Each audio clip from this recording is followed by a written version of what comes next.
how to put YouTube video on the side of your screen in Samsung.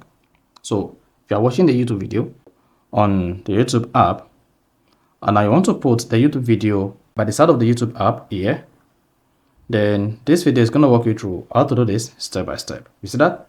So if at the end of this, you found this offer informative, please don't forget to like and then subscribe. This works on Android and it works on iPhone. Now, the first thing you want to do when you want to put YouTube video by the side of the screen is go ahead and turn on PIP on your Samsung. To do this, just go ahead and open the settings app on your Samsung phone. Now, once you open the settings app on your Samsung phone, scroll down and click on apps.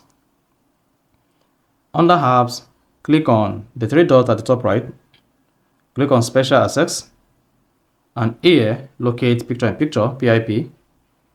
Then make sure picture in picture is turned on for YouTube here. Then once that is turned on, exit the page.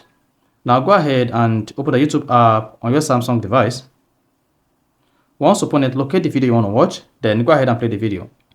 Once the video is playing, all you just need to do is drag down the YouTube video just like this, and then let it go. Then you see the YouTube video added to the side of the screen. If you see the YouTube video, in some cases, the YouTube video might play because of the PIP you enabled, and in some cases, it might not play. Then you can move the YouTube video around of the screen while you keep solving the YouTube video for another content you want. You see that? So that is basically how to put YouTube video on the side of your screen on Samsung. So if you found this offer informative, please don't forget to like and then subscribe.